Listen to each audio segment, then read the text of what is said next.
Hi guys, and welcome to episode 18 of Game Chat. I'm Chris, and with me today we have Kate. Hey. And we're just going to jump straight into it. We've picked a couple of things that have happened over the last month that we think are worth talking about.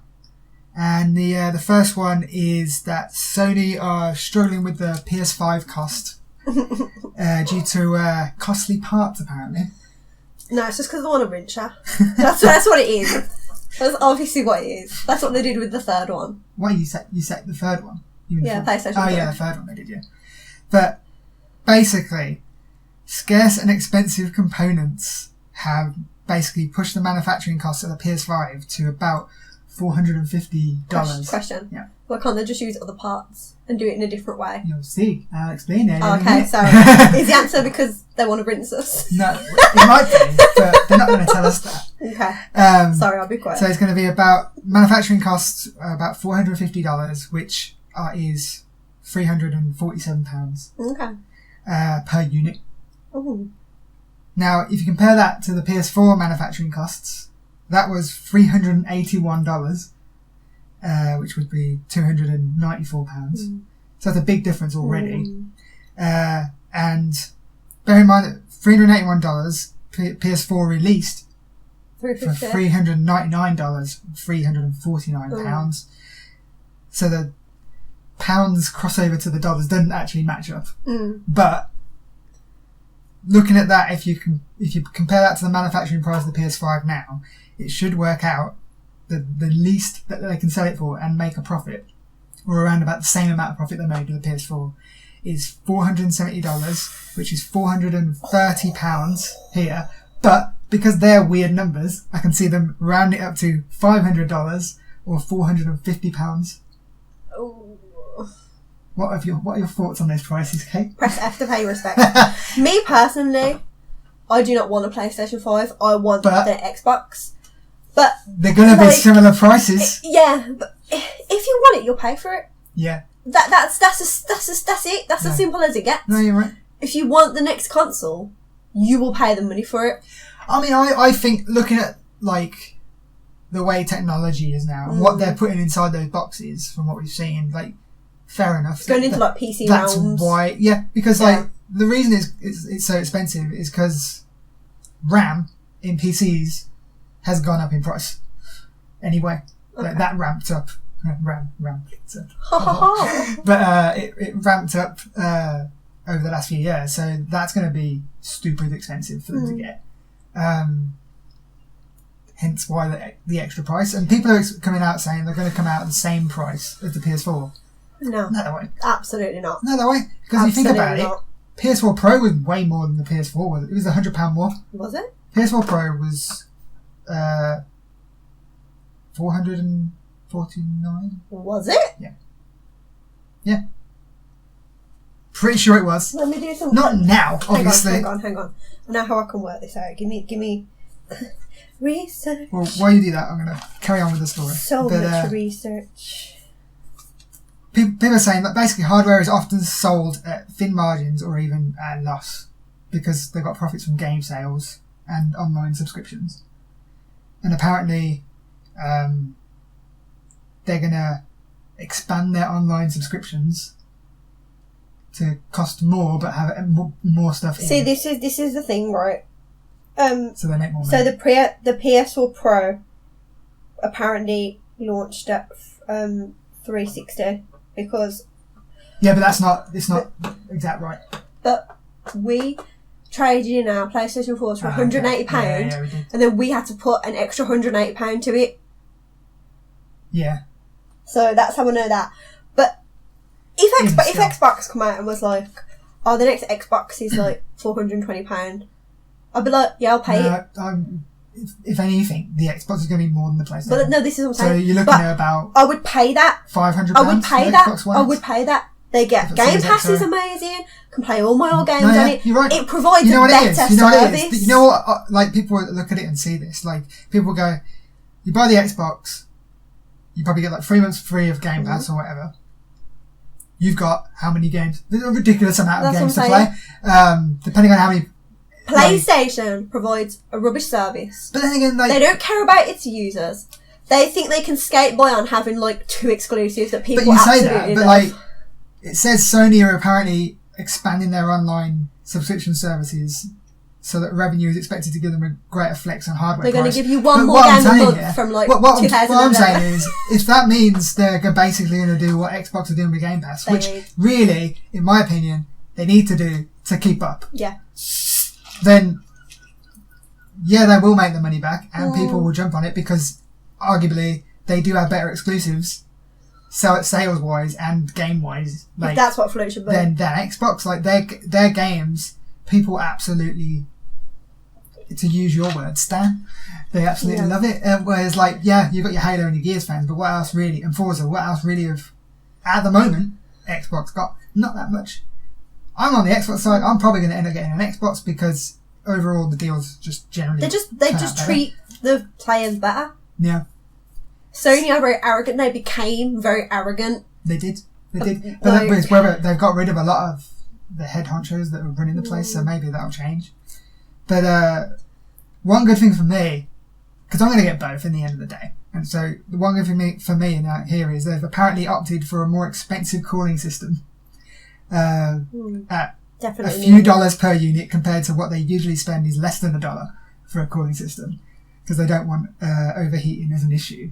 But considering how my PlayStation Pro sounds, And it didn't last. you can tell very they long. haven't spent very long on very much on a cooling Your system. PlayStation started making that racket pretty soon after we bought it. So if it Touch means, wood. yeah, Mine hasn't done that yet. it's still yours is still loud though. Mine's just excessively loud. You don't Mine sounds realise when like you've got the an headphones aeroplane. on. You don't hear it, do you? But if you're playing without headphones, that's why I Yeah. play every time I play PlayStation. I've got to play with headphones, otherwise I can't hear what's going on. But like that I absolutely love because I want a quiet PlayStation. My Xbox One X, super quiet, never hear it. PlayStation, it's like it's like struggling to live. Same, aren't we all? That's a mood. Interestingly though, Sony have cancelled, like as a company, they've cancelled planned features for a mirrorless camera due to the need for parts that we're going to use in that for the PS5. Which makes sense, because you think about it, like, what else? Sony's most successful area is consoles. I mean, their TVs don't sell well at all. Their phones don't. No. They're cool. I like the look of their phones, but they don't sell well. They're not Don't many they people have them. explode? No, that's Samsung's. Oh. But Sony's, they've never really broke through in the phone market.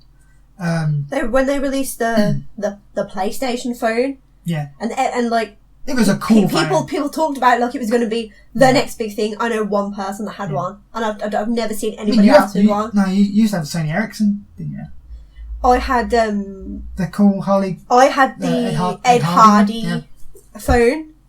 Not because of any. That was a Sony one. It's a Walkman, wasn't it? Sort of thing. Not because of any loyalty to Sony, just because it's Ed Hardy, so I had to have it. I mean, first. I had to. It was the one where everyone loved the Sony phones because they were really good with music. The Walkmans. Before, like when back in the day when you actually used to put music on I your phone. I had the special edition Walkman phone that was like purple. There was a purple one and like a chocolate brown one. Yeah. I had the purple one of those. Fair enough. So cool. But like, it's interesting that they're basically delaying stuff in the other business to concentrate on this, which makes sense because like the amount of PlayStations that they sold probably kept Sony afloat. Yeah. Because otherwise they would have been struggling. So they need this to go well for them. They said they anticipate the transition over to PS5 to be gradual, which is interesting. What? Like they don't expect everyone to adopt the PS5 straight away. Because it's going to be hella expensive. Right, they're going to need that. But I feel it's because they're probably going to have a similar stance to Xbox. Xbox. Because what they say here is many games launched with the PS5 will be available for the PS4. So revenue from like game software and PlayStation Plus continues. But like, now this is apparently like someone spoke to people who work at Sony, and this is what they've been told. This isn't like 100% guaranteed. But like, if that's the case, that sounds like exactly what Xbox is doing. Yeah. Like, if that's the case, you're going to get, like, if Horizon 2 launches, it's going to be available on PS4 as well. This is also part of the reason why I'm not particularly that. Like, I'm not interested in PlayStation 4 because I'm not feeling what I don't like what Sony are about. I don't like the experience. I'm not really into their exclusives. Whereas I like my old Xbox games. I like the games on Game Pass. I like Xbox. I don't like the Dash, but like everything else, I love it. But I only have an Xbox One S. Yes, yeah. You have the not the shitty one, but the middling one. Yeah. So like I want the best Xbox, and I'm okay with sticking with my PlayStation 4 and then Pro. eventually, if you want to get a PlayStation game, you can upgrade to what will be then at that point a crappy PlayStation because there'll be a new one out somewhere. Exactly. I'm not in a rush. I enjoy games. I like to play a game because I like the story games. Story's what it's about for me. I'm surprised you don't like the exclusives for PlayStation then, because that's all they're about. I didn't like Last of Us. Don't hate me. I played it too late. I couldn't get into it. I didn't like Horizon. I almost completed it and I fell off of it and I just never felt no need to go back to it. What about Nil, Kate? Remember Nil? Is that the one with all the things? The one that followed you around. Really creepy. No, he was the like pretty one, right? Yeah, but there's a reason he's not to be trusted. Okay. Anyway, I didn't like that game. I'm not. Yeah, Spider-Man's not my jam. Nah, she don't. So I'm not really into it.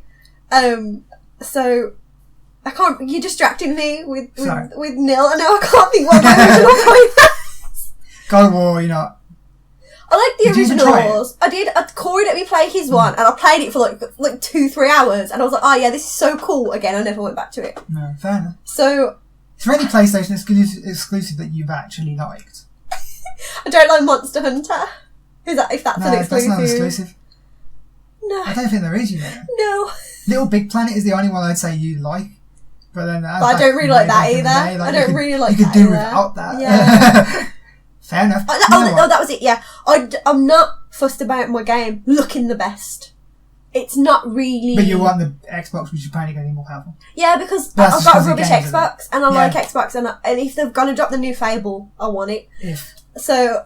And I'm not really fussed. I know for some people that's like the biggest thing. Like it has to look the best. It has to be the best it can possibly be. Me. And I'm not really fussed about that. Like as long as it looks presentable. Like I'm not really bothered.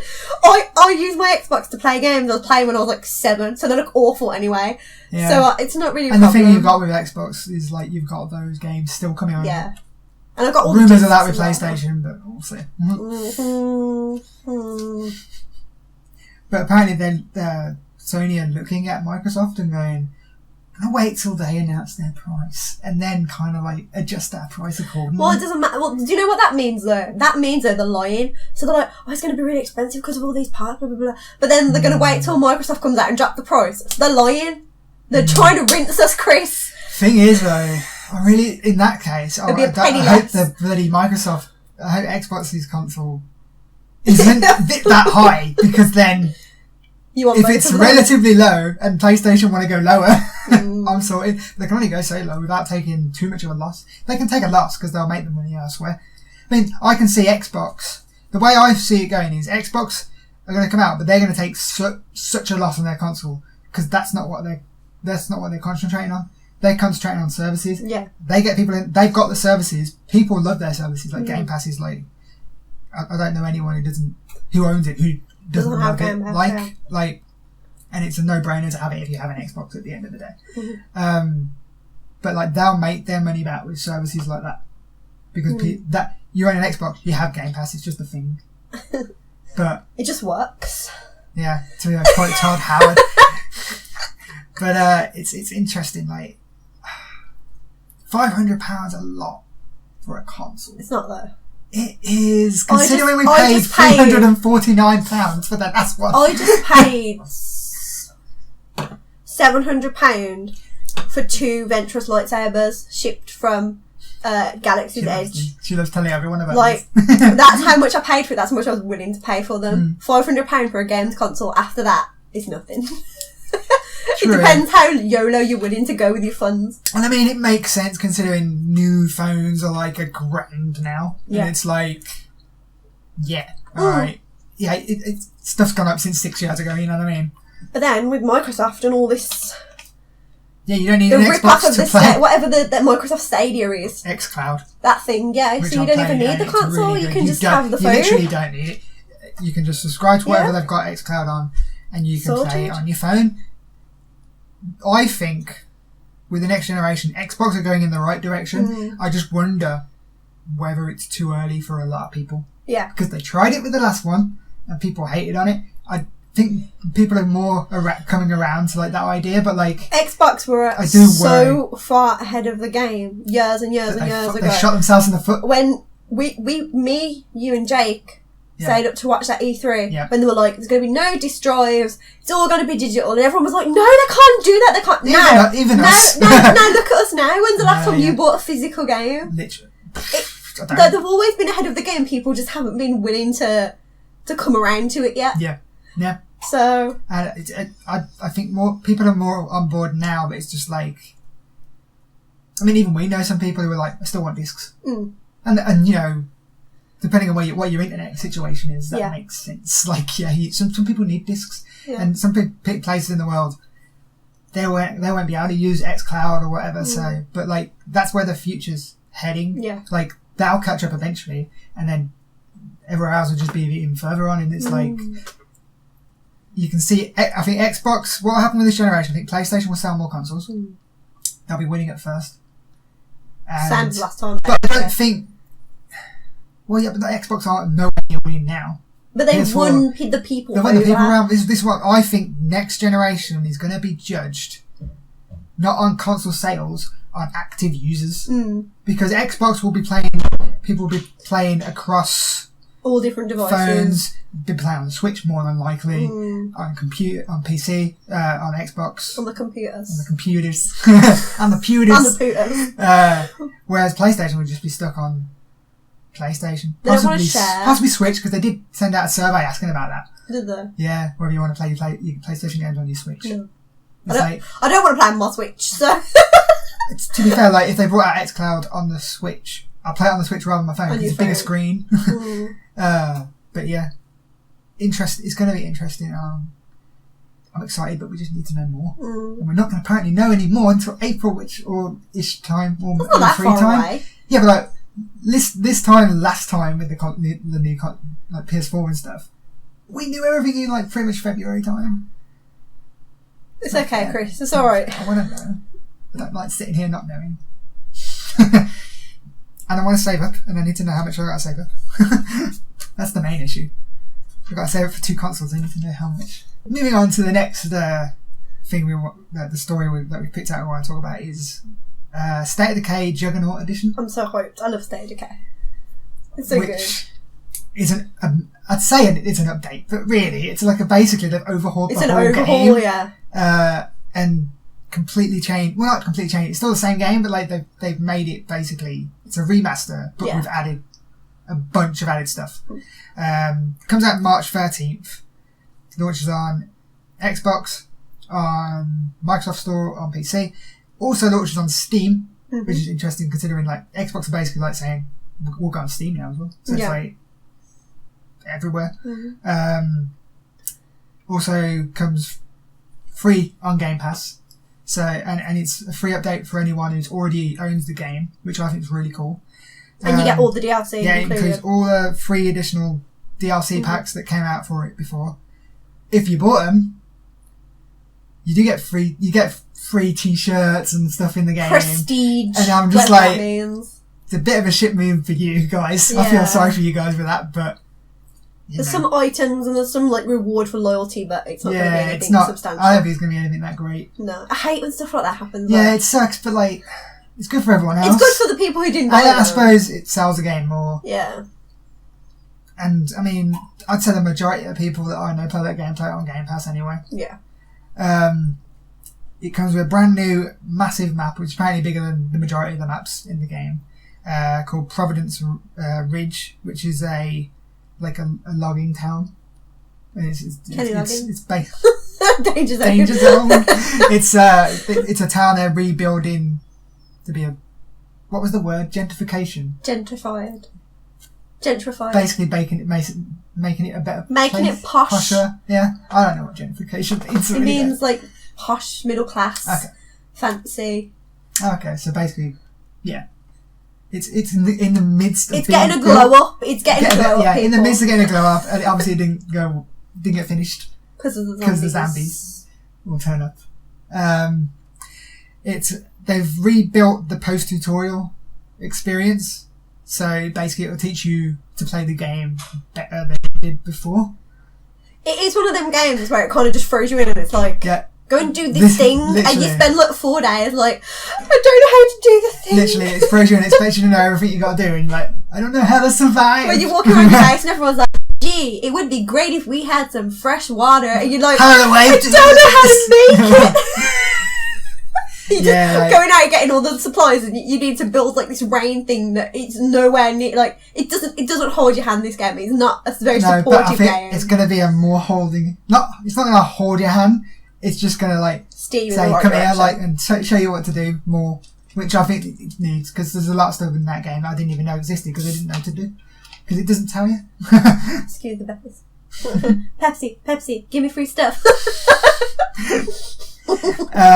They're bringing out heavy melee weapons, so like I two-handed like axes and stuff. I've seen some of them in action and they pack a punch, but you can't just like smash the button because like there's like stamina attached. Well, there is, but when you finish doing one swing, like it takes you a bit of time to get back to that. So like if you're getting attacked by zombies, they will be able to attack you properly in between. So you got to kind of time it, which is interesting. I only really ever use the melee. Yeah, I rarely use guns, and if I do, but to be fair, they run at you, so it's like if you're in a car with somebody, if you're in a car with somebody, you should be able to like hang out the window and smash the zombies.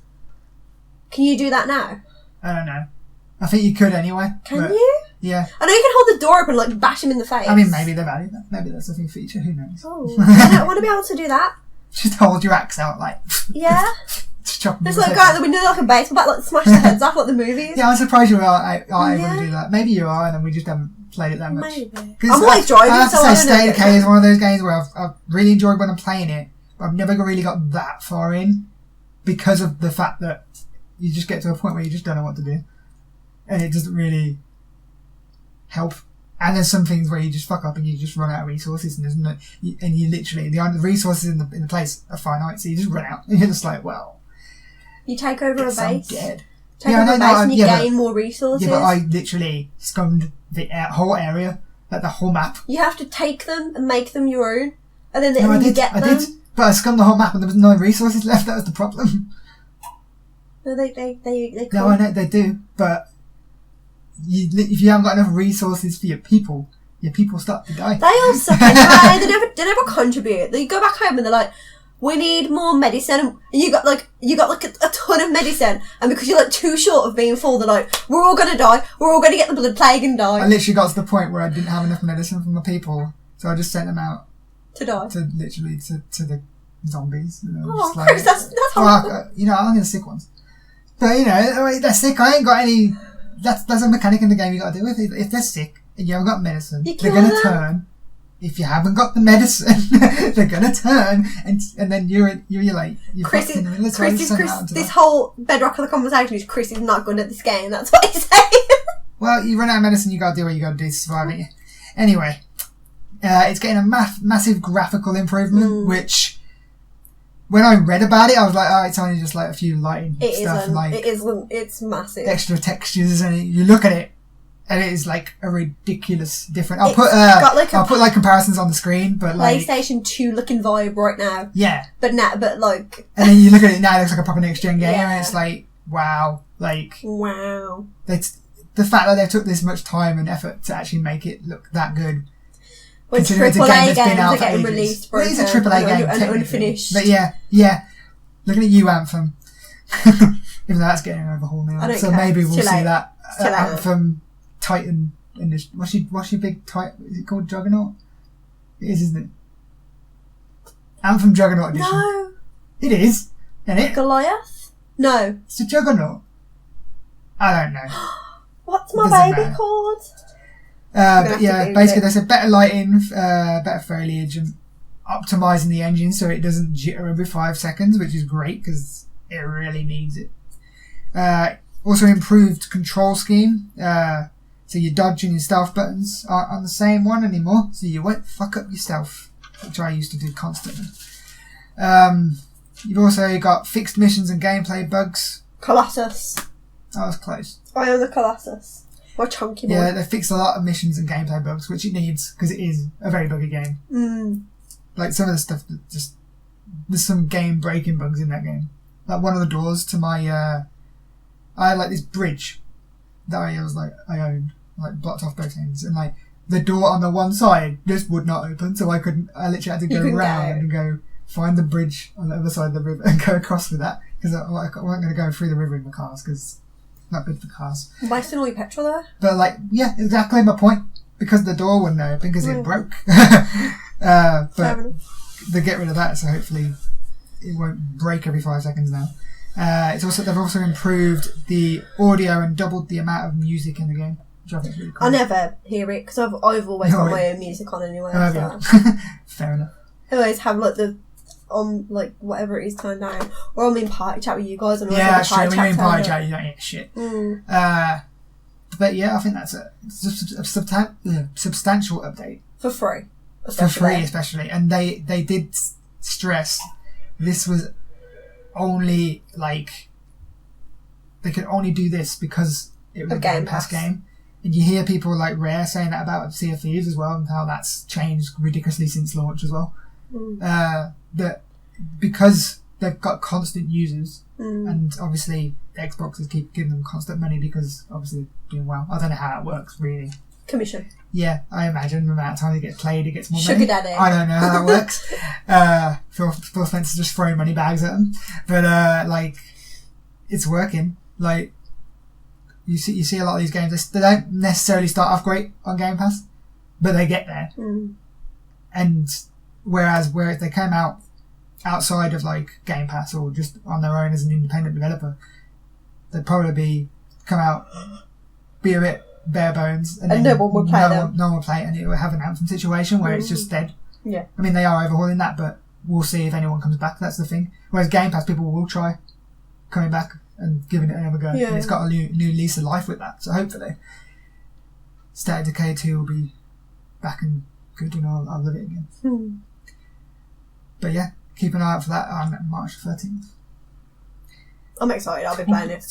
Talking about March, Kate's got a little game she's excited for. A tiny little game. My name's Kate, and I am a complete and utter liar because last podcast I was like, I'm not getting Animal Crossing, I've got no time, I've got a job now, I'm never going to get to play it. And then everyone I know started like, I'm pre-ordering it, I'm going to get it, and I started watching videos about it, and I went into Smith's Toy Store and they were like, if you buy it from us you can have £5 off and a notebook and some stickers, and I was like, well, you know what, I'm going to pre-order it. So I did. She broke. I told everybody. I did say last time, I was like, she's going to get it. No. And I was right. I'm not going to lie to myself though. I know this is going to be a game I'll probably play religiously for like 2 weeks, and then I'll never visit it again. And my island will just become a barren wasteland. But anyway. So, an island and lost. So, I have many, many notes. If you don't like Animal Crossing, skip ahead. Feel free to skip. You can put one of those little things, can't you? Yeah, I put timestamps on so you can skip ahead to different stuff. I've gone heavy on I've only got cold hard facts. Like, because people are watching videos and they're seeing like one thing in the video and they're like, oh my god, this means that this is going to happen. I'm not in that deep. I only played Wild Worlds on the DS long ago. So I haven't got the authority to make these kinds of guesses. When was the Direct? It was... Not yesterday, the day before. So... Thursday? Yeah. Because I was at work. But I've just basically, I've watched everything official and compiled everything you need to know, everything that's been confirmed, no hearsay, no like... no bullshit. Yeah, basically, yeah. So, I'm just going to give a quick rundown of Animal Crossing. So it comes out the 20th of March. Very, very soon. Sound Day is Doom. Choose your side. Or get both. Whatever. Whatever's good for you. Yeah, that's perfectly fine. So, Tom Nook is back at it again. I can't stand Tom Nook. I've got some real deep-seated childhood traumas with Tom Nook, but we're not going to get into that now. I love him. I love the memes. That's just literally like, that's all I know about Animal Crossing is literally the memes. And I love it. And that's how I want it to stay. Fair enough. Because I love it more. So, Tom Nook has got a new business venture. called what is it called again? Nook Inc. That's it. I couldn't remember his name. Say, I can't remember. Nook Fire Festival. Nook Inc. And he's offering, a deserted island getaway package. So you can go to this island, start a new life. So you get the chance to choose what island you want. So there was the two. I believe they're his sons. Are they different sizes? The islands, not the sons. Timmy and Tommy are behind a desk on the video, and it was you could choose your island, and there was 4 different maps you could choose. Okay, so they are different sizes. So the rivers are in different places, all that kind of stuff. I think it's like a Minecraft procedurally generated kind of island kind of thing. Okay. Not necessarily big boy, itty bitty boys, all that. I think it's just how it looks visually. Okay. Choose your island. You go there. And in your getaway package that Tom Nook's tricked you into selling your soul, you get a tent, big spender, and a Nook phone. It's legit the Fire Festival. It is. Because that's all they got. So you arrive via the airport, and there's an orientation session with you and whatever animals end up on your island. You get to put your tent anywhere. You can put the other animals' tents in certain places if you're a control freak like me. I will be placing every You animal's control them tent. as well? No. But they'll be I don't know where to put my tent. Obviously, they don't speak. They go fuck off over there. So you can put them down. So, that's your... If you want to control every tiny last little bit, you can, by the looks of things. So, cool. Yeah, anything can apparently be put anywhere. All the furniture can go inside, outside, anywhere. Can have an outside sofa. That's cool. Anywhere, apparently, across the whole island. No restrictions. You can place items in their actual form, or you can just put them down, when they're a leaf. Kind of in the inventory, they always look like a little leaf. Okay. So you can kind of drop them down, and I'm wondering if that's, say, me and you were playing on the same Switch, if I could drop it in the leaf and then you could pick it up and it would become yours. I'm not sure the purpose of that. What, like a house? You drop a house in there? No. Confused. So say you got the froggy chair. Yeah. Okay. So you can either put it down as the froggy chair, or the Animal Crossing leaf icon. When it's in the inventory, it looks like that. You just put it down as a leaf. You can just put the leaf down. Okay. I don't really know what the point of that is. So it doesn't do its purpose as the leaf? No. Right, okay, got you. I don't really know why. They said it Maybe it's just to save space. A bunch of piling up of leaves. Anyway, so that's the basic. The Nook phone. Does he own the phone company too? He's a monster. He owns everything. Entrepreneur, this Nook, isn't he? You've got a map app, you've got a camera. The camera app, you can do zooming in and out, you can put filters, you can emote while you take your little pictures. Animal Cross snap. Very cute. Yes. So now the app's got quite a lot of there's a lot of useful things going on this phone to give Tom Nook some credit. Is this the first one you've had a phone? Yes. I was going to say back in... Well, I don't know. I'm assuming so, because they said it was a new Nook phone. So there's a DIY recipe section. So basically, you can craft a lot of things in this game. That apparently they've added so many different crafting materials. Loads of new things have been added. Can you cook? It's crafting items and things like that. Okay. So you can building probably would have been a better word for it. So you get these recipes. I think sometimes you come up with them yourself. You're doing Ignis and you come up with them, or you can buy recipes. Other animals will give them to you. Okay. So sofas, tools as well, fishing rods, that kind of stuff. So you can, but also you can buy things too. You don't have to just craft them, but if you want to but you can buy the stuff adds a bit more of a new is it cheaper to buy the stuff to craft them rather than to buy them outright? I don't think you can buy the materials to craft. You can just straight up buy the item. Oh, okay. How do you get the materials? Just you chop down a tree, break a rock, that kind of jam. Cool. Stardew Valley, sort of middle of the lane. Same sort of jam. And there we go. So, unfortunately, Tom Nook set up a base on this island, obviously, because he has to overlord. Gotta keep an eye on his tenants. Yeah. Gotta make sure you're not, spending them bells on basic human necessities. Gotta all be going back to Tom Nook.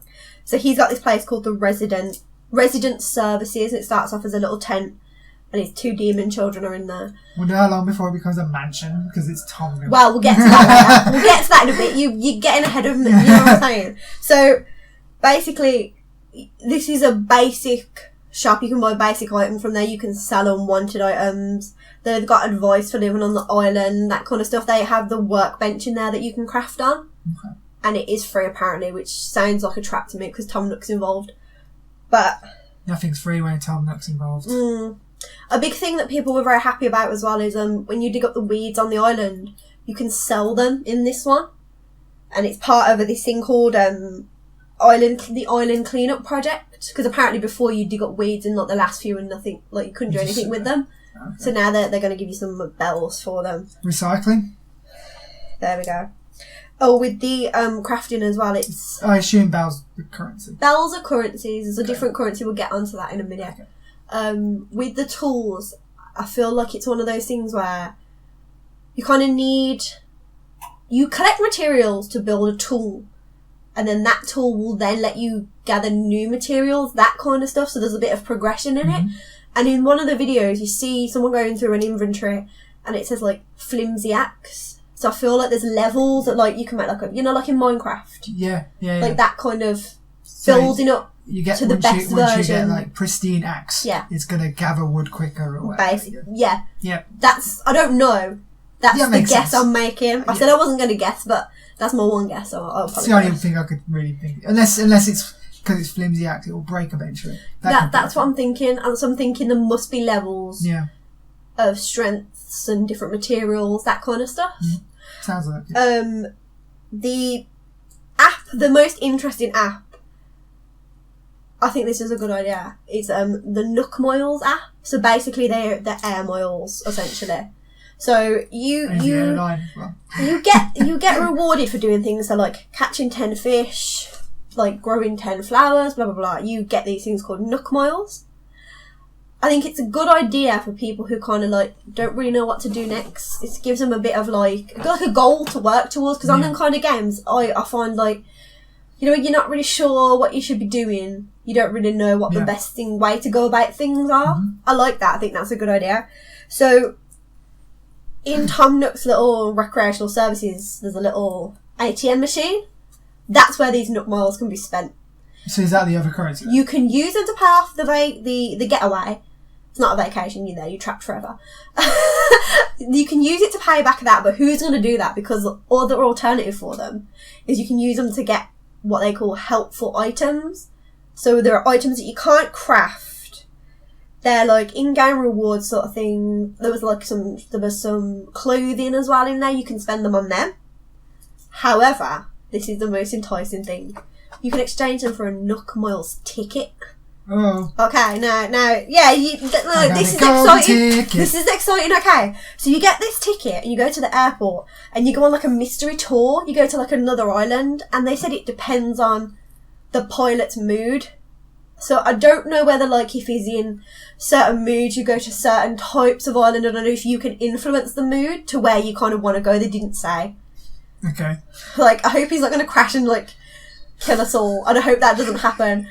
But basically these islands are going to have things on there like creatures, items, materials that you don't have on your island. So you can scavenge stuff from there and take it back. Yeah, there'll be encounters, so there's other animals on there. It's like going to the dungeons in Stardew or whatever. Sort of. Yeah. Yeah, okay. Hopefully you don't like die. Well, yeah. You stay up past your bedtime in Stardew, you basically die. So yeah, that's cool. I think that's cool because, I mean, in Worlds, like back when the dinosaurs roamed when I played it. What console? I had it on DS Lite. DS. So you didn't play the console? No, I didn't play. Is there an N64 New Leaf version? There's a New Leaf one. There's Happy Home Designers. There's a lot of them. I've been out of the game for a long time. Well, I didn't. You can carry the stuff over from your phone one, right? You can carry some stuff over. There is special rewards available, but that is at the end of my... We'll get there. My bad. You're ruining my hard work and presentation. So in the original one, I know like me and my cousin had it, and in my village, I had cherry trees, and in his village he had pear trees. So if you got the fruit from other people's villages, you could plant them and grow them, and they'd be worth loads of money in your village because they weren't native to your village. Oh, okay. So I imagine that it's that kind of thing. You can bring them home, plant them, sell them for a lot more money. Yeah. I'm assuming that's how it works. There's another app called the Rescue app. So basically, if you go somewhere on the island and you're kind of lost and you don't know how to get back, you call this and they just drop you back at your house. Essentially, it's a fast travel sort of to your base, basically. Yeah. So that's the phone, the part of your package. You're trapped in this island with Tom Nook Forever package. So the game runs in real time. There's this new thing now. What does that mean though? So if you turn your Switch physically off, does it carry on? Yeah. Well, how does that work? So this is a new thing they've added, right? Is the chance to say if you're on the northern or southern hemisphere. Mm-hmm. So it will now match your seasons wherever you are, because previously there was only one option essentially. Okay. So when we get it, is it going to be the season that's here? Yeah, like, yeah. So spring-ish. Yeah. Okay. So that's an interesting idea. Well, see, there's some extra info for you here. So the activities change depending on the season. So when it's spring, there'll be cherry blossom trees around. Moving on to summer, it says we'll get lots of greenery, more bugs come out because you can catch bugs. Fucking wasps. We'll talk about them later. Oh, no. In the autumn, the leaves change and there's a chance to collect seeds and mushrooms, and you can collect autumn leaves. I don't know what you do with them. Especially this mushrooms. You never know. Stay safe, people. And then the winter, it snows. The night sky, they showed a night sky. They said things happen to the night sky. It's the northern lights. Oh, it was very nice. Very. David Boreanaz. David Boreanaz. Yeah. And also they said that creatures that come out differ with the seasons and the time of day. That's cool. So if you like, but so to experience that bit of the game, you. The birds now. So to experience like winter, are you gonna have to wait till winter here? Yeah, it's real time. I don't know how more can I. It's real time. So every day is a full day, and Animal Crossing is your actual Animal Crossing day. Just running on a server. Whatever time you go on is the time of the game. That's so weird. So what if you can only play at night? You're just gonna get night. What if you're like one of those people that come home from work at 6 o'clock? And then you can just play nighttime? They're all going to think you're like a vampire or something. You're going to get staked. So, with the seasons, they said there's going to be free updates for seasonal events. So the first event, the free update on the day the game launches, but the event is it's Bunny Day? Yeah, Bunny Day. That Easter Bunny. So that actually starts in April. But the option to download the update will launch day one. It's a day one patch or whatever you want to call it. Yes. So. Someone's playing it. Say you're playing it here in the winter. Yeah. Isn't that Australia's summer? Yeah, that's why you get the chance to choose the right, okay. I can't say the word. So, hemispheres. I think it's really cool and interesting though. They're going to be experiencing not completely different, but a slightly different version of the game because of the different season to you until obviously the seasons switch around. That's cool. So I like that. It's interesting though because this is one of those games where your game will be totally independent from anybody else's game. Yeah. No one's going to do things in the same way. Like with the crafting, the DIY crafting thing, it's going to be like, I'm going to learn a recipe that say like Henry hasn't learnt because we play the game two different ways. I love Henry and Bryony. So it is one for people who don't play Animal Crossing, it's like one of those whatever. But like when you play it there's lots of things to do. That just makes me interested in terms of like what's going to happen with reviews. Are reviews from Australia going to be different because it's a different season? I don't know, Chris. I'm not here to talk about reviews. I'm interested to see what happens with that. While we're on the subject of the weather and the seasons and all that, they're being up the wind, so they've put a lot of effort into the wind. The wind has now There's the sound effects for the wind. The trees shake, the character's hair shakes, the clothes shakes. There's different strengths. So like sometimes it can be a light breeze. It can be like a really bad, they're loving it. They spend a lot of time talking about it. So if that's what you're into, fair enough. It can be sunny, it can be cloudy, it can rain. So there's your weather for you. So island life is what they're like, oh, you can live your best island life under slavery to Tom Nook. So fishing, catching bugs. With fishing, this has no real bearing on anything, but I wondered what this was when I watched the thing. So if you've watched any of the directs and you've seen people walking along the beach, and there's like a little circle that appears on the beach and a little bit of water spurts out of it, and I was like, what the hell is that? It's a clam. So you dig the clam up. Do you get like a gem? You can use it to make bait for fishing. Oh, I thought clams had gems. I thought that was a thing. Pearls. That's the one. That's oysters. You find oysters? They don't say clams, so I'm assuming not. You can grow, like, you do your flowers, you grow your flowers, you make flower crowns. There's pole vaulting, which is going to help you get across your island. Like, if you haven't got a bridge, there's a bit of water, your character can pull a Luke Skywalker and, like, get to the other side. There was a little thing that I saw in one of the videos where the character was... It ate a snack to get a snack. Was it smack then? It was like, what? to get some energy to dig up a tree, and it literally dug up the whole tree. And then this tree can be replanted somewhere else. Can you imagine that was a thing in real life? Hang on a minute. Oh, no. So I'm assuming that means like stamina's going to play a part. Yeah, sounds like it. And being able to dig the whole tree up and put it somewhere else, that's cool. Because it's really annoying when trees grow in bad places in game and you can't move them. Like my time in Portia and all that. It's really annoying. Grow anyway. But you can just pick it up now. Okay. Pop a snack, have like a Mars bar or whatever, and just pop it up. So there you go. That's some more island life facts. With the DIY recipes, they said in the latest Treehouse, whatever it is, direct. Yeah. Now I'm not really sure about this. They said there's free DIY workshops at the resident services. Oh, so under Tom Nook's Watchful Gaze. How to do DIY. Yes, it's like you can learn crafting. There's customization workshops, so like you can change the pattern on your items, you change the colour of your items. Oh, I've heard of that. I've seen that. But I don't know if it's going to be like, are they going to be on certain days? Is it going to be like, they'll go, on Crossing Thursday... just becomes a different life. You're like, I can't go out.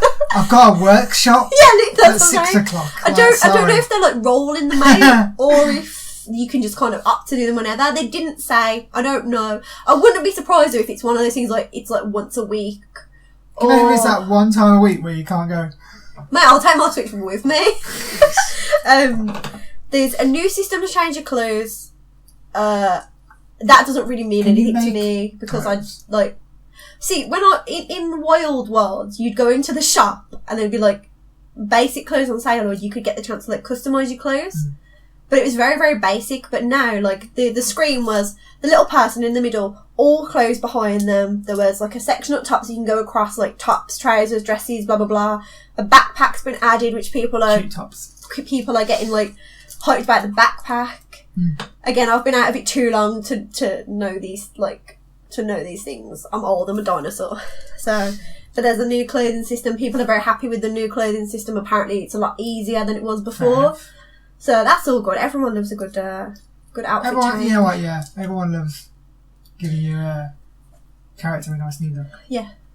And now there's another thing, again, which, coming back to what you just said, is worrying for me. So it says at the start of every new day when you log on, Tom Nook comes out and he gives like a speech and he'll tell you like if there's any events on the day, if there's stuff going on you need to know about, island advice. And I'm a bit like, well, if I've got to get up and go straight to work, am I going to miss it? Is it just whenever you log on? I assume. I need to know these things. I assume there's going to be a little video when you log on. I'm an adult. I can't play all the time like I did before. They know that. I hope so. But that's cool though. Because obviously you don't want to miss something going on. You don't want to log on and be doing something and then find out you've missed an event on the other side of the island. How How does it know what? When you're on? Like what time you're on? What you can just change the time on your Switch, right? That's cheating. Does it work though? In the DS, if you try to cheat in any way, shape or form. Does it know? Rossetti popped up and told you off, and it lasted for ages. So I feel like there's going to be some. No. Okay, don't do that. Something simple to that. Not advised. So the airport has some other functions. The airport and residential services are open 24 hours a day. Were you in the airport to a different island? Well, I'm about to tell you. Okay. I will tell you. So, there's a postal service in there, so you can write letters to the other residents. I don't know why you need to write them a letter when you can just walk up and speak to them. No, it's like a little tiny village, and you can give it them. I don't know. I don't make the rules. Anyway, so this is kind of where the multiplayer sort of comes in a certain extent. So you can invite players to your island from the airport. Okay. You can travel to other people's islands from the airport. You have to know them. If they are, well, my next point, if they are not your Switch friends, it's done by passwords. Like, it will give you a password, you got to match passwords, you go to the islands. So you have to message them. Similar to Viva Pinata, if anyone's ever played Viva Pinata, when you go to other people's islands, you can't use your axe or shovel. So obviously you can't damage their island. They can't damage your island. If you have the player set as a best friend, they will be allowed that privilege. Okay. I feel like your best friends are more likely to do you over than from strangers. What we know of Minecraft and people burning people's houses down, they need that in Minecraft. But the multiplayer, I think, is something that's a bit. I don't think it's being explained very well. Do you need Nintendo Online to play with other people, go to other people's towns? I'm assuming so. So if you only doing that then? I'm not paying for Nintendo Online. So. You know what though? For considering it's like £3 a month, or not even that. Considering I never ever play my Switch, might now, though. I'm not paying for it. But you're gonna now. So there can be 8 islanders. Yeah. I was going to call them villagers. They're not villagers anymore. But, sir, the villagers. If you have a village on an island, then they're villagers. Well, you can have 8 players. Start them as a camp, though, so they're campers. You can have 8 players on a Switch. 4 of them players can be people on this one Switch. You can have 4 islanders on the Switch. People on the same Switch do not get separate islands. They all have to share one. I'm so shocked about that. I don't make the rules. You all get to make your own character, you all get to have your own house on the island, but you all share an island. So for all 4 of you playing, you can invite 4 more people on from online, or 8 of you can be from separate Switches all on the online services. If you want you and your family to have separate... You've got to get another Switch. Yeah. Yeah. That's so I've heard people say, like, oh, well, I'm gonna use this and I'm gonna get a Switch Lite and I'm gonna have another island. I've heard people discussing that. So you say for example, you're one of those people that have a normal Switch docked and a Switch Lite to go outside. You can have 2 islands. You can't carry, no. double dip. No. Like, you can't take your island on the go. Well, that's a bit. I've saved the controversy to the end, but there is more to come on that. Yeah. So, if you're one of the 4 on the same Switch, there's an app on the phone called Call Islander. You call the person you want to play, they get put into your game. It's done by a leader and a follower system. A bit... It seems a bit to me. So basically, say we're on the same Switch and I invite you into my game. I'm the leader, you're the follower. Yeah.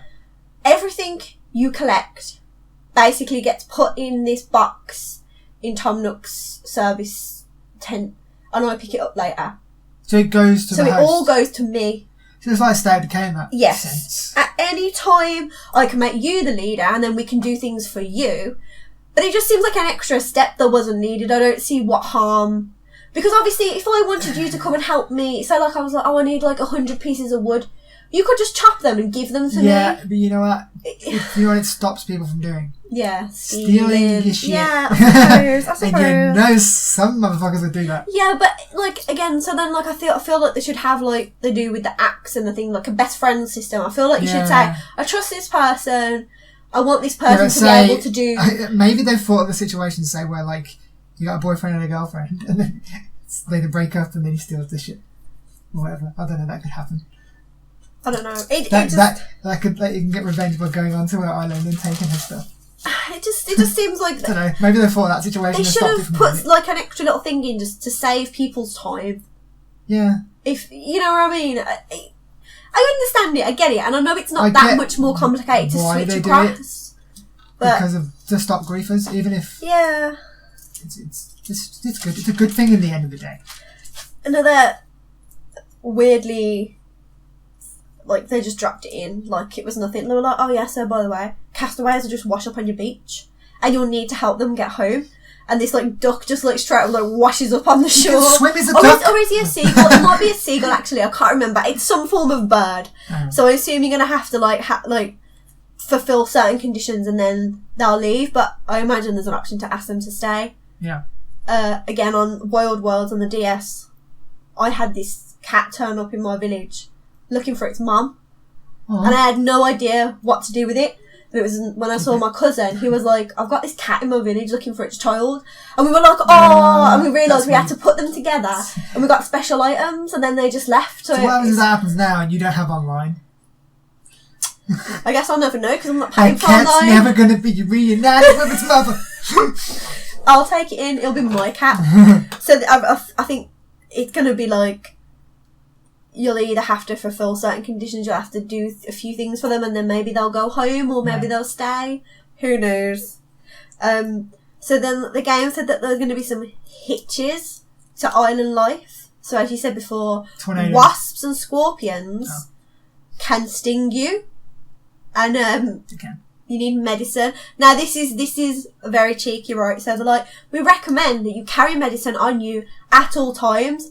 You can buy the medicine from like Tom Nook's 10 residential services. Like, he's rinsing us. Nook Pharmacy. He's brought us here to die, to rinse us, to pay for the medicine. He's going to send out like coronavirus. It's a conspiracy. And then he's going to have the cure. It's a Tom Nook conspiracy. Nookavirus. So basically, if you shake a tree and a wasp nest comes out, just run. Yeah, but just run. You just gotta leg run it. to Tom Nook's tent. He'll save you. He won't. He'll push you out, so you have to buy his medicine. As long as you got money. So, and I'm not gonna, for people who didn't watch this, I'm not gonna spoil it. I'm not gonna say what we saw because it was cool, and I don't want to spoil anyone. But at night time, when it's dark, they said there's things lurking around. So just be careful at night. There was something really cool that I saw, and I don't want to spoil it for people because if I saw that in my game, I would lose it. So I just don't want to spoil it. So Tom Nook back at it again. This Tom Nook sounds like a great guy. He's not. He's mean. I don't like him. So basically, there's an optional extras, is how they put it. You can build a house. We're going back to the world days. Is that not like a build a house, an actual proper house, not a tent? I thought you could have. Okay. This house will have its own storage, essentially. So, like, you just put things in there you don't want to put on display, you don't want to carry around with you. It can be expanded upon, so you make the house bigger like you could before. You can add extensions to the house. The fully customisable interior design and all that jazz. It was pretty cool. Like, the way they showed it on the video, you can kind of twist the house all around so you can see it from all angles, put your furniture down. Very good. Very much like The Sims. Yeah, because before it was just like, here's the front of your house and you're just dropping things down. It looks very good. It does look nice. The houses do look nice, even though it's going to cost us, like... They're like, oh, you can take out a loan. There's no interest on it. You pay it back whenever. Like, they've put kneecaps in so Tom Nook can break them when you don't pay back your bells. That's not actually a feature. They have put kneecaps in it, though. And why would they put it in if it weren't for that? You're going to send the boys round. The Nook Bros. Yeah. I hate Tom Nook. I'm sorry. So, yeah. Anyway, that's the... Just give him more bells out of your house. You got to pay him back in Nook miles. You got to pay him back in bells. He just wants everything. He's not going to be happy till you're dead. Amiibo support has been confirmed for both the figures. Tom Nook and Amiibo. I think so. Yeah, I think it's somewhere he's got like his little sweater vest on. I'm going to get you that. Okay. So you can constantly remind you and look at you doing your own Nook dollars. Where my money. You can use the figures. You can use the cards that people collect. Basically... To Animal Crossing cards? Yeah, amiibo cards. Oh, right, okay. I thought it was like a card game. No. I raise you It's one. time to do. No. So you basically, you put them in, they scan them in, and you can invite the amiibo. Animal, resident, choice. neighbour, whatever you want, however you refer to them, to your village. Not all of them are supported. They are working on getting all of them supported. There's a little... So, like, it's just Animal Crossing amiibos? Yeah. You can't just invite Link into your Like, game. Mario can't just come over for a cup of tea, no, unfortunately. There's a thing called... It's called an island called Photopia. Is that where you take your photos? You can basically get them, dress them up, take photos. That's part of the amiibo support. Okay. So yeah, that if you've got amiibos, why not? Catwalk. They've said overall there's going to be a few neighbours, villagers, islanders, animals again. However, at the start, but they are going to continuously grow. They're going to add more. Okay. So, as long as Kiki comes to my island, I don't care about anyone else. Do you love me? She didn't because she left me, and as a child it broke my heart, and I cried for like 45 minutes. I'm not even joking. I was ugly crying because she left. It's okay, Kate. And I never played the game again after that, so I hope she comes back this time. Okay. So again, with all these updates, continued support, they're going to add new facilities. So they're going to add a museum. Isn't that a previous thing that's returning? Yes. And they're going to add a shop that's going to sell items that you can't craft for yourself. They are going to add the tailor, the Able Sisters tailor. I couldn't think of their names. They're all hedgehogs. And they're going to add a campsite where you can invite residents and go on like recreational activities with them. Like a camping trip. Well, it's called the campsite. Trip to the zoo. But I don't know, like, if it's only going to be people that are on your island. Can you use the amiibo people? I'm not really sure. They didn't go into detail about it, but it is there. They are adding an actual phone app IRL. Of course they are. Called Nook Link. And you're going to be able to scan the QR codes of designs from New Leaf and Happy Home Designer to add them into your there you go. New Horizons gameplay. Fair enough. There's a voice and text chat option in there, which should be on the actual console, but whatevs, like, again. Bit weird. Nintendo did weird stuff there. Like you said earlier, Tom Nook's tent residential services, they're going to expand it. It's eventually going to become a big building. Mansion. Where he keeps his vault where he dives into his money like Scrooge McDuck. They're going to add a housing department, so you can customise your house. It shows you like changing the colour of your roofs, adding different mailboxes outside. They said there's going to be an option to move your house. Onto your other side of your island, who knows. Then they dropped Isabel. Just like casually at the desk working. Everyone was like losing it, obviously, because Isabel was there. Surprisingly, my Smash Bros main. Don't even like Animal Crossing really that much. Like, I'm not a fan. You don't deserve to use her then. She's my main because she's such a badass. She a badass. She builds houses around people. Okay. And goes around in a little balloon. What? She sits on a little basket or something. Yeah. In a balloon and floats around. Fair enough. That's a jump. She's going to be involved in environmental services. So you go to her to change your island flag, that kind of stuff. I feel like she's just kind of there. She's the... She's like the nice one. Yeah, Tom looks the bad one. Whereas Tom looks the badass. Bad dickhead, evil. Yeah. Lovable bastard. Well, she's there, anyway, with a little glass of whiskey on the side of her table. Is it actually a whiskey? So outside of residential services is the area they call the plaza. So this plaza is going to have visitors in what they're describing as a cultural exchange. So special visitors will arrive. They'll have different customs. They'll have items you can't craft, like exotic items, sort of things, which is cool. I thought that was like when they show you a few of the characters. I suppose that's cool. A way for you to get the items that you can't get rather than doing the multiplayer. Maybe. Because if you can't go get, I think they're going to be. Pairs. I feel like they're going to be more clothing and actual like furniture. Maybe. Like spicy items, like exciting items. You know what I mean? Themed items, maybe. The parrot. That's something it brings, like, I don't know, coconut. I don't know what parrots bring. There's going to be events linked to these visitors. So there's like fishing tournaments, bug off. They call them bug offs. That'll be cool because it keeps the game fresh, I suppose. Yeah, there's different things happening. Different activities to do. That's cool. The new thing, like, I was very, very impressed when they dropped this. So basically, it's like construction mode. So you can add slopes, hills, cliffs, and then you get like this permit, an island design permit. Ron Swanson's I can do whatever I want permit. You can put paths down. People are losing their mind about putting paths down. All different paths. You can take land away. You can add land. You put more water in. Like, you just basically model the terrain to how you want it. It's those like theme park building places where you can delete the trees if you want. And change the hills. The closest thing to I can think that in a game that I play is Sims, where you use like the terrain. Yeah, it's like the Jurassic World game I play where you can just delete hills and shit and make it flat. Yeah, but I thought that was pretty cool. Yeah. That's very interesting to be able to do something like that. Well, it's the first for a while at least. But I don't know if there was one on the Wii or the Wii U, but like proper console Switch. Animal Crossing.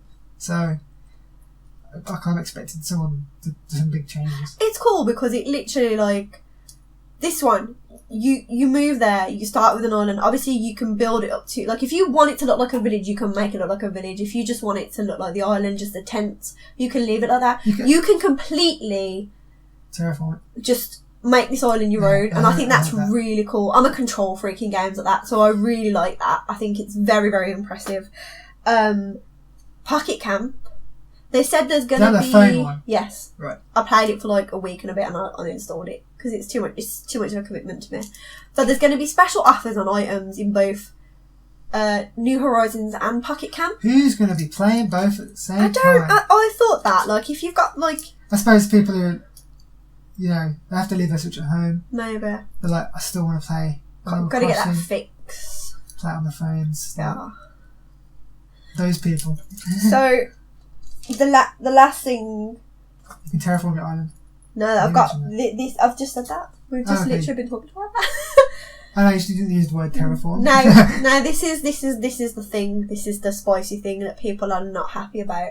Not only can you not have multiple islands on the Switch, there's no backup. There is no cloud saving for this game, and people are so basically, if your Switch breaks or gets stolen, you're fucked. Well, this is the thing they've said, and I do not appreciate this. They're like, there's going to be a way in certain circumstances to retrieve a backup from our server if you have Nintendo Online. Yeah, those now that is not fair. No, I don't think that's fair because like there's so many people who play Switch just single player, don't really want online. I mean, it don't cost much, but it's still the principle of it. If it's the fact that they're basically saying, "Oh yeah, we can do it, but you got to pay for the privilege of us doing it," and that's not. I suppose what you could do, if it happens, pay for a month, and then fuck off. Once you get it I don't know. People are not happy about it, and rightly so. It's not. Yeah, it's not a bit fair. It's a bit of a dirty tactic, really. But it's not going to affect the majority because really the majority of people aren't going to get the Switch stolen, aren't going to break the Switch. The only way I would find it being iffy is if eventually they do bring out the Switch Pro and people want to upgrade to that. You'd hope by that point there's a way that you can transfer your save over. Yeah. Because people aren't going to want to start again if they're still playing it. You know what I mean? So that's the only thing I can be proper bad. I mean, if you're unlucky, your Switch gets robbed and stuff, then it's just not fair. Sucks, but I mean that's going to happen to a very small amount of people. You'd hope. Yeah, so that's basically everything I found out that is been concrete confirmed. Tom Nook's going to be tweeting from the official Animal Crossing Twitter with more updates on the run up to the game. Of course he is. I don't know. If anyone has pre-ordered the official game guide book, whatever, I'm not even gonna read mine. I'm just gonna look at the pretty pictures. I just want it for like the extra. Just the fact that you got it. Yeah. I just want it for like, there's some little freebies in it. There's an app apparently that's got a calendar with all the events in the game, which I feel would be very, very useful. But anyway, long story short, if you've pre-ordered it expecting it to come out on the 10th of March, forget that, because Game have now pushed it till like the middle of April. That's Game in the UK, to be fair. Which is stupid because the game's already out by then. Right, yeah. What you so kind of read the guide before that. They didn't offer me no explanation. They didn't say like, oh, it's done this because of this. They were just like, you're not getting it till April now. Probably sold out. They're probably giving some people... the release date has moved completely. That's stupid. I don't know why, but yeah. Well, you know what it is. I'll tell you what it is.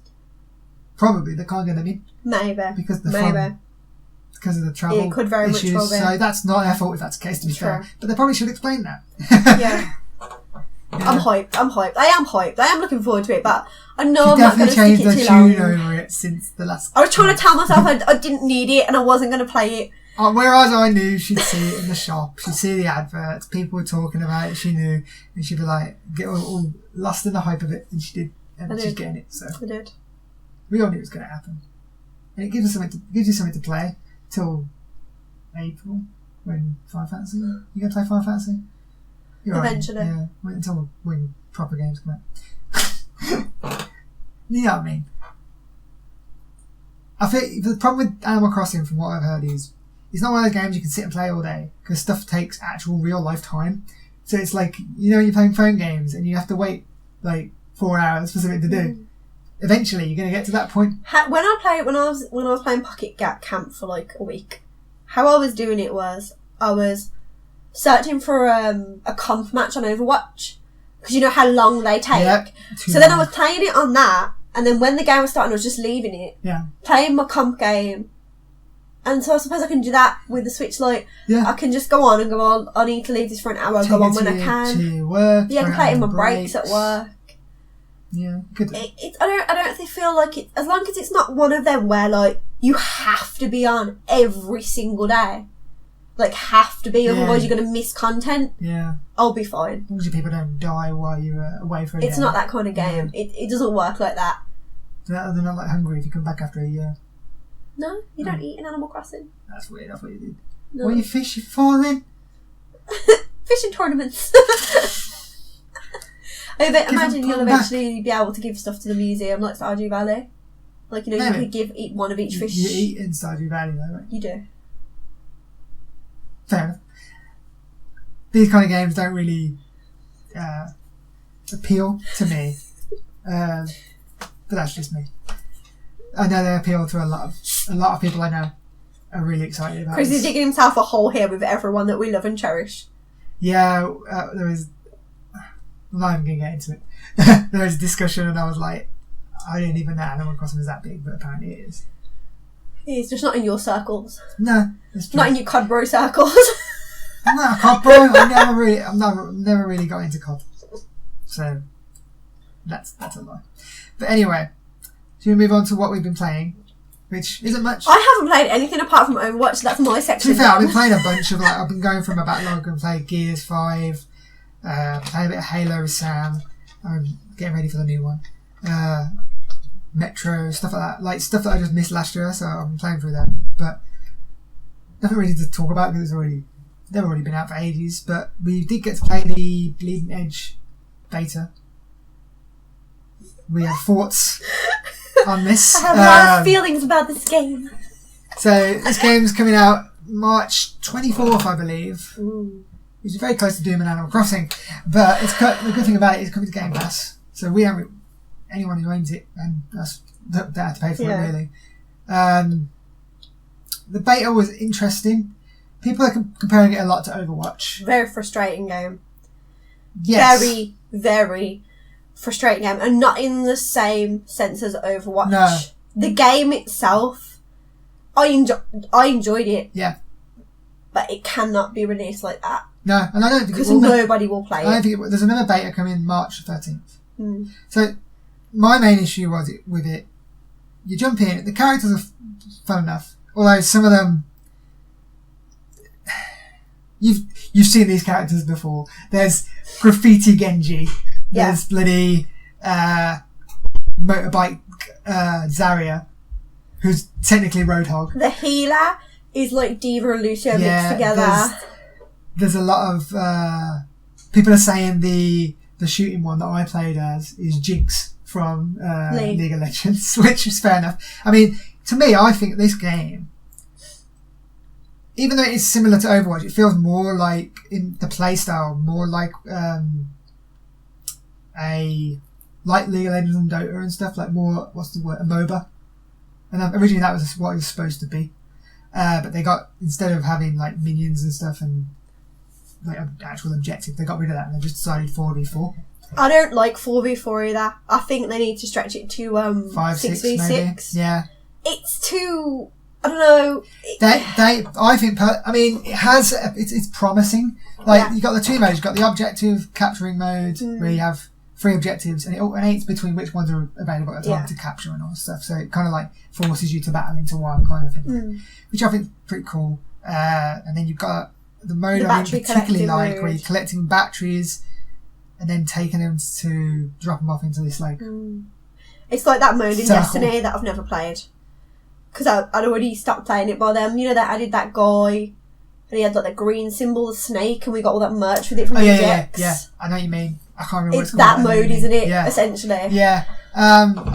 They're the only 2 modes available. The objective mode's fun. You can get into some interesting fights. And I say this game promotes teamwork a lot more than Overwatch. Yeah. Like, Overwatch, yeah, it's a very teamwork game. When you work as a team, it's beautiful.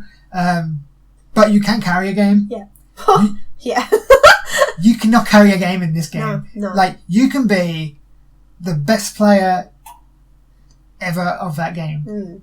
And if your team's shit, you will not win that game. And I in a way, that's good, because it promotes, if you've got a team, it promotes you to play well together. And you can have some beautiful moments where you work well together, and that's when the game feels at its best, in my opinion. When your team's working well together, and you know you're kind of using your moves together, and it's really good combinations, and you're keeping the team at bay, and it feels really, that's the moments where it feels really good.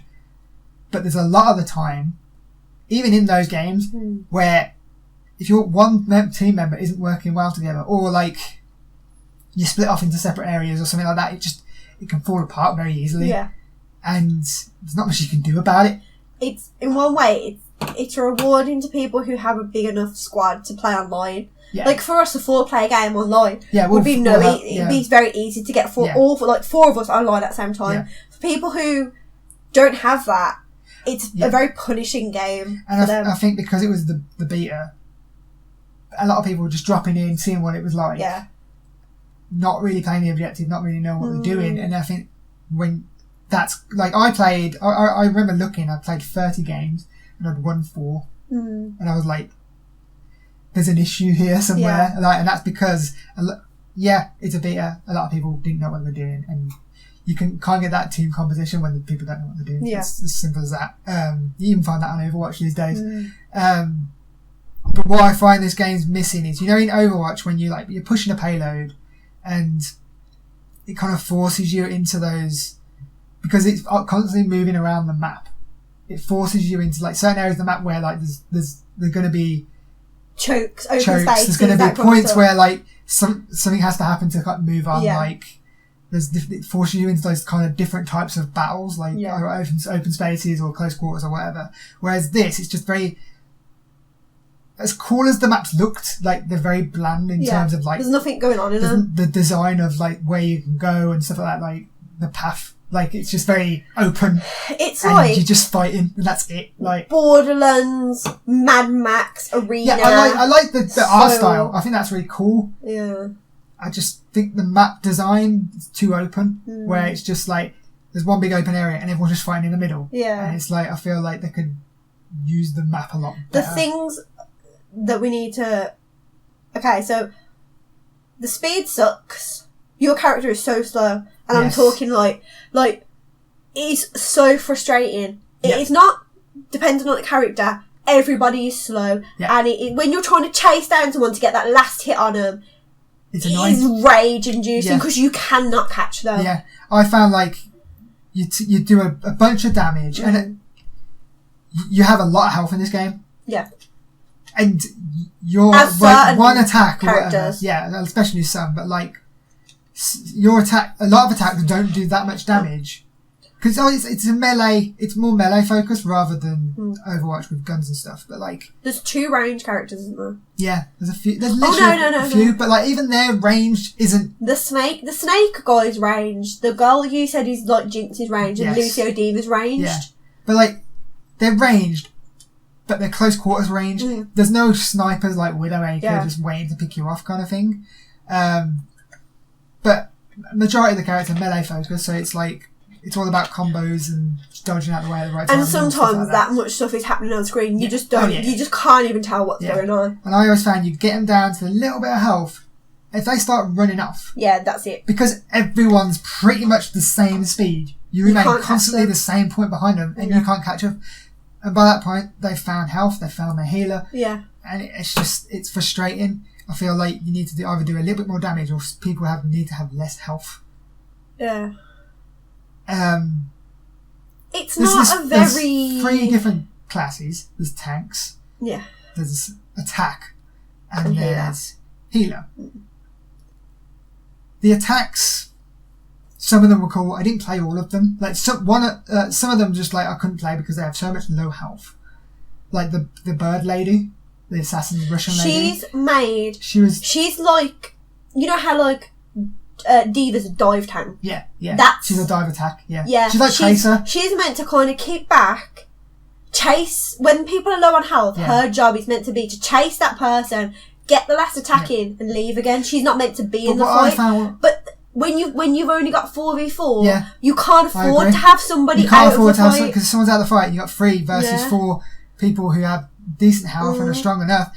You're going to lose that fight. It's not a big enough team to justify having 2 healers, the bird it doesn't work. They need to add more people. Yeah.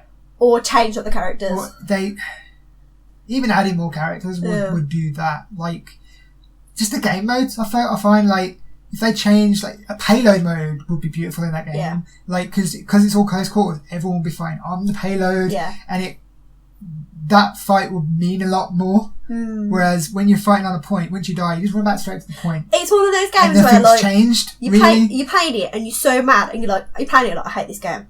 This game's stupid. And then you're like, next match. Yeah. There's so much wrong with it, but you just want to keep playing it. There's something about it, but I worry about it because of obviously the competition. I mean, Overwatch 2's coming out soon. I mean, I don't think it's going to come out any time close to Bleeding Edge, but Overwatch is still a massive thing. The problem you've got is... Chris is there like, I hate Overwatch, and there's me like, playing Overwatch 24/7. Again recently. I enjoy... I've never stopped enjoying Overwatch. It's very samey, but obviously we're getting Overwatch 2. I love it. I love Overwatch. I could play Overwatch all day and not get bored. But like... Bleeding Edge, because it attracts a similar type of gamer as Overwatch, I can't see enough people jumping ship to try it out, or even people jumping from League of Legends or anything, because that's a different ecosystem altogether. I feel like a lot as well is character design. I think the character designs are cool. They're not mainstream, and so people look at the characters and they think, don't really. I think they're cool, but unless I read the bios, I wouldn't know anything about these characters. They need intros. The videos that Overwatch do about all the characters and story. I feel like they're going to do that, but like even the story, like we're assuming it's an arena because you can see people around it. So, what did you do? The fact that I had to look it up doesn't really show much. So you know the graffiti dude. Yeah. He's something happened to his family or friends or whatever. And he wants to hunt down the people responsible, but he can't do it on his own. So he goes into these arenas to find people to help him. And I'm like, the game doesn't explain this. No. And I mean, fair enough. It's a buyout. To enjoy the game, you don't need to know that. Yeah. Like, that's not really... Like, you fight in the arenas, and that's the main thing of the game. But, like, that's why the developers have said they're not against doing story later down the line. And I feel... Like we've said with State of Decay and Sea of Thieves, like because it's on Game Pass, it can have that chance. I think it's a godsend that it's on Game Pass because it will get players, and it will, and those players won't have to really pay to buy it. Like, I can't see Overwatch players paying to get Bleeding Edge, but if they've got Game Pass and it's there, they might try it and they might enjoy it. So it's kind of like a free to play for Xbox Game Pass, but I don't see it selling well outside of it. I feel like the trouble with this game is, on Overwatch, there's certain people who noobs can pick up. Yeah. And I don't mean that in new people to the game who don't really play shooters. There's a learning curve in all these games, and can do well as. Yeah. In this game, because people have so much health, because there's a lot of things going on, it's a very you have to know that character and you have to be good as that character. Yeah. So the healer that I play, I have a can't remember her name, begins with an M. She's got the staff. Maeve. No, Maeve's the old lady. And Mia or something. Basically, I've got a freeze ability. Yep. So I know I can get in, do a bit of damage. When they're about to run, I can freeze them. I can finish them off. Yeah. The tank I played, the woman, the one you said Zarya, the one that's actually she's attached bike. to a wheel, which is cool. I think these characters, the designs are cool. It's just the personalities out there. I know I've got a thing where I put this oil on the floor and it slows people down. So you can catch them. And then I've got this attack where she spins this thing where I don't even know what it is. So I know if I've got people around me, I can put the slow down. Yeah. I can use that. I can do max damage. Yeah. I feel like it's one of those games where you can't just come in and start pressing buttons. You've got to have a bit of strategy. You got to have an idea about what your character can do. And that will be frustrating to certain people. It was frustrating when I started playing because I found a lot of the characters I just wasn't very good at it. Mm. But as soon as I started playing, I think it's Arex, the shooting one, the Jinx one, basically. Yeah. I found staying a little bit out of the combat and shooting from afar while everyone has to damage. Yeah. It worked for me. Yeah. I really enjoyed playing as her, and there's a few others that I enjoyed, but she was the main. Mm. And I think it's a very niche game. Yeah, I can see it doing well in certain circles, but in certain circles, and in terms of Game Pass, that helping it a lot.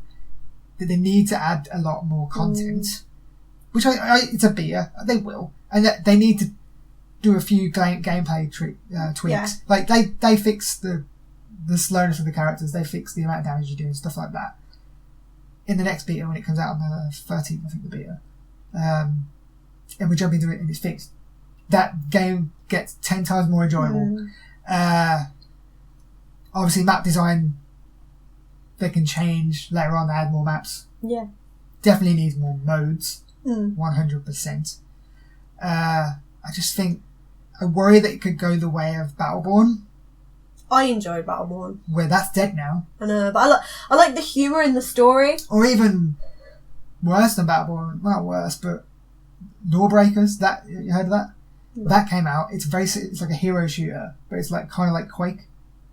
I heard of Quake. Yeah, no, I've heard of Quake. It's kind of like Quake, but it's a hero shooter as well. But the fact that none of the characters really stood out, and the fact that it came out 3 months after Overwatch. It's like Battleborn. Got lost within that, and people just went to the best one.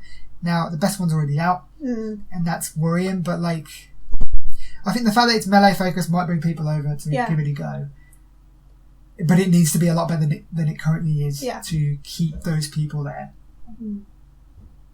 But other than that, the style of it and you do, when you're making the hits with a melee, it feels satisfying because that's what that studio is known for. Ninja Theory, they do good melee combat, and you feel like the hits are making, they're hitting. You know what I mean? You can feel it. I don't know. I just feel like it could go the way of Battleborn and Lawbreakers, which is an issue, and I hope it doesn't because it has promise. Yeah, I enjoyed it. It was frustrating as hell, but I did enjoy it. But once you get into it and you know what you're doing, and you get a team that knows what they're doing, it's really fun. Yeah. Another thing as well, they definitely need to add more characters, because when you play as you can have one from each that you play as. And if the other 3 people on your team take all your 3 characters, you're kind of just stuck with trying to make do with one that you don't know what you're doing. Speaking of that, they need a role lock in that game. Yeah. that a role lock in that game is more important than having a role lock in Overwatch. I hate that in If you Overwatch. do not have a healer in that game, and that's possible, that's a possibility, you're not going to win. No. Simple as that. Especially if the other team has a healer. You're buggered. That's not happening. So they need a role lock, definitely, I'd say. Because it's a smaller team, it's more important that you work together and that you have, like, I'd say 2 attacks, a healer and a tank. Yeah. Possibly 2 tanks, an attacker, and a healer. Like, it could work either way, but as long as you have one of each at least, and then someone, like, jumping around, then that could work. But it's like, that's a definite need for the gameplay and how that game works. If anything, it's more technical than Overwatch. But it needs those moments where you can combine with everything, and then it's like, you know how you get, like, when it goes into overtime in Overwatch, there's an ult combo, and that's how you win the game, and it's amazing. They need those moments in this game to keep people there, I think, and they haven't got them at the moment, but there's the potential there for that to happen. Definitely, it does have potential. I hope they do kind of improve upon it, because I am interested. I am excited to play it again. Yeah, but just not like that. I'm glad that, it's a good job they brought it out as a beta first, because, like, the changes are needed. And in fact, even if they bring it out and it's still like this, because it's a Game Pass game, there's a chance it changes later on. But we'll see. There's hope there. There's hope for something. That's not going to be the Overwatch killer. No, definitely not. But it's something that could be a side to it, I think. Because it's very different in some ways. But the same in a lot of other ways. Yeah. So, yeah. But yeah, that was Bleeding Edge. Fingers crossed. And I think that's the podcast. I think we're done. We saw Sonic, and it doesn't suck as much as people thought it was going to suck, but it's still not great. It's the best video game movie I've seen, with Pikachu, Detective Pikachu being a close second, which makes me think, looking at video game movies, they're getting better. So hopefully. It wasn't really for me. I like the character of Sonic a lot more than I thought I would. I've never really been a fan of Sonic. He wasn't as annoying as I thought he was going to be. It started off good. The middle was just a waste of your entire life, and the end was good. Yeah. It was okay. It set up a alright, like, kind of attempt at a universe. Now spoilers. we've got a Sonic universe, we've got a Pokemon universe. We're getting a Mario universe next year. Smash Bros movie, please. That would be amazing. Sonic's not in Smash Bros. Yes, he is. Is he? Yes, he is. Is he? Yes. 100%. I don't even play Smash Bros. I just wasn't aware that he was in. I can't stand that game. I didn't even know he was in setting up a Smash Bros. Universe. Actually? Yeah. Oh, I don't know, maybe. We'll is see. Tails in... Not Tails. Tails Shadow in Smash Bros. No, just Sonic. They're not going to pick the side characters, come on. Shadow's better than Sonic. But yeah, it was good. I enjoyed it. I enjoyed it way more than I expected to. Yeah. And I think kind of the meme of it being the redesign and it being crap and all that helped it in a way. Because a lot of people went to see it it's going to be terrible, let's go see it because it's going to be so bad. He looked really good, and it looked to be really fair. good. He did really look really good. Can you imagine it? I can't imagine that movie being as good if he looked like he did before. It was terrifying. But Jim Carrey steals the show. Definitely. He's the best bit in the movie, and he's back to classic Jim Carrey. It's just hilarious. I love him. I love Jim him in that.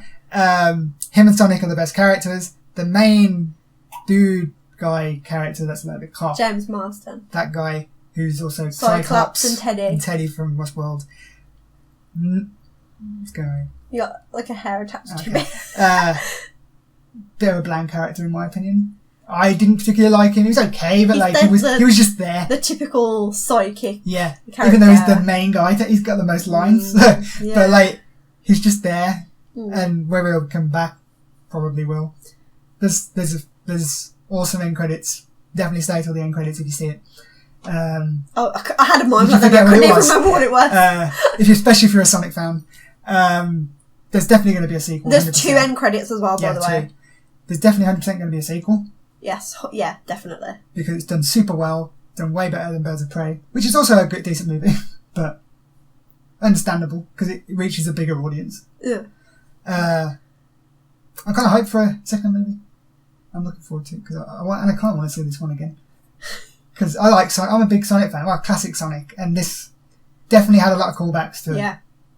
I'm not really that much into Sonic, but I have dabbled. Yeah. And even there were some things that happened in the movie that I was like, oh my god. Yeah. I was squealing a few times, definitely. But yeah, there you go. Good. It is alright to be. It's a good time. Yeah, 100%. It's not a great movie. It's a good time. Yeah, it's fun. Just like, or if anything, more than Detective Pikachu was. But Detective Pikachu was decent. I didn't enjoy Detective Pikachu, I have to say. I like the world and they set up a good universe. Certain designs for the Pokemon were really good, and I think others were horrific nightmare fuel. Yeah. But I would like to see it outside of the Detective Pikachu story. Universe and story, I agree completely. The Mr. Mime part was the funniest part of the movie. It destroyed me in the trailer, and it destroyed me in the movie. They ruined that by putting in the trailer. That was the best part of the film, and it was literally in the trailer. Yeah. Although, to be fair, I think with the Sonic movie, a lot of the best bits aren't in the trailers. I can't even. Some of the worst bits are in the trailers. Not going to spoil what, but you'll know what it is when you see it. But, yeah. There we go. That's a podcast, and we'll be back again next month with another one. Hopefully. No, next month, Kate will have her views on Animal Crossing. I won't be here because I'll be playing Animal Crossing. She'll be like sitting there in the corner of the podcast, like, gotta check on Tom. He's not taxing me too much. He's trying to break my legs with a crowbar. I have thoughts on Doom, and depending on when we do it, we may have thoughts on Bleeding Edge, because it will officially have come out. We should just wait till the end so we can revisit it. Yeah. Then we'll have a bunch of games to talk about. Finally, games are starting to come out next month. So pretty much every month after that, we've got a big game to talk about, so that's good. So, and hopefully we'll have more news on the consoles. Fingers crossed. Chris is going to die if he doesn't get news on these consoles. I need that news. But yeah, I'll see you next time. Bye. Bye. If you like that video and want to see more like it, then click this playlist button here. If you happen to want to subscribe to us and check out all our content, then click this amazing, sexy button right here. Look how enticing it is. You know you want to click it. And if you're already subscribed to us, well then you are already an awesome human being.